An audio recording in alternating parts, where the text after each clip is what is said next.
ने कहा है कि वो 43 सालों से नरेंद्र मोदी से अलग रह रही हैं, लेकिन उन्हें संतोष है कि कम से कम वे प्रधानमंत्री की पत्नी के रूप में पहचानी जा रही हैं। 16 मई के बाद जैसे नरेंद्र मोदी का जीवन बदला है, जशोदाबेन की जिंदगी में भी कई तब्दीलियां आई हैं। स्कूल में अध्यापिका रही जशोदा अब दिन रात पुलिस की सुरक्षा में रह जशोदाबेन के साथ साए की तरह रहते हैं। ये अलग बात है कि जशोदा अगर बाजार जाती हैं, तो वे ऑटो से होती हैं और सुरक्षा कर्मी कार में। उल्लेखनीय है कि लोकसभा चुनावों में जशोदाबेन ने पहली बार सार्वजनिक रूप से ये स्वीकार किया था कि वो नरेंद्र मोदी की पत्नी है। प्रधानमंत्री ने भी लोकसभा चुनाव के लिए भरे पर्चे में जशोदाबेन को अपनी पत्नी बताया था। मोदी और जशोदाबेन का विवाह 1968 में हुआ था। हालांकि विवाह के बाद वो दोनों साथ नहीं रहे। मोदी ने ये कहते हुए जशोदाबेन को छोड़ दिया था कि उन्हें देश की सेवा करनी है। 43 साल से दोनों अलग रह रहे हैं।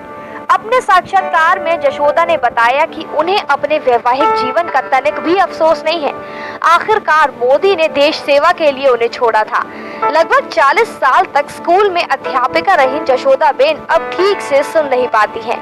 वे बनासकांठा जिले के राजोशाना गांव में एक प्राइमरी स्कूल में पढ़ाती थी। जशोदाबेन ने बताया कि प्रधानमंत्री मोदी के लिए वो सप्ताह में 4 दिन व्रत करती हैं और चावल नहीं खाती। उन्होंने बताया कि उनकी इच्छा होती है कि वो प्रधानमंत्री के साथ रहें, लेकिन मीडिया हमेशा इसे गलत तरीके से दिखाता है। वो कहती हैं मैं जाऊंगी और उनकी सेवा करूंगी, मुझे बस एक बार बुला लें, मैं साथ चली जाऊंगी।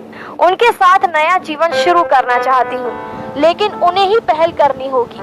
उन्होंने बताया कि उन्हें मीडिया से बात करने में कभी भी परेशानी नहीं हुई, लेकिन उन पर यह दबाव डाला जाता रहा है कि वो मीडिया से बात न करें। हालांकि जशोदाबेन ने ये नहीं बताया कि उन पर यह दबाव किसने डाला। उन्होंने बताया मेरी कई बार इच्छा हुई कि मैं बताऊं कि मैं मोदी की पत्नी हूं। मैं अपनी शादी के बारे में बात करना चाहती थी, लेकिन मैं किससे करती। जशोदाबेन ने बताया कि नरेंद्र मोदी ने लोकसभा चुनाव में वडोदरा से भरे पर्चे में जब उन्हें अपनी पत्नी बताया, तब उनकी आंखें खुशी से छलक उठी थी। उन्होंने कहा मैं बहुत खुश हुई थी, मेरी आंखें भर आई थी। हालांकि उन्होंने ये भी कहा कि उम्मीद थी कि मोदी अब उन्हें अपना लेंगे, नए सिरे से जीवन आरंभ किया जा सकेगा, लेकिन उन्होंने ऐसा नहीं किया। जशोदाबेन ने कहा कि मोदी के दिल में उनके लिए प्रेम रहा होगा, इसलिए पर्चे पर उनका नाम लिखा। साक्षात्कार में जशोदाबेन ने उन खबरों को भी गलत बताया जिसमें ये कहा गया है कि लोकसभा चुनाव के दौरान उन्हें किसी गुप्त स्थान पर रखा गया था। उन्होंने कहा मैं तीर्थ यात्रा पर थी, मैं गंगा सागर गई थी और उसके बाद कई दूसरी जगह पर गई। जशोदाबेन ने कहा कि लोकसभा चुनावों में जब मोदी की जीत हुई तब वे बहुत खुश हुई थी। इस खबर पर फिलहाल इतना ही। देश दुनिया इस चैनल को सब्सक्राइब जरूर करें। जय हिंद।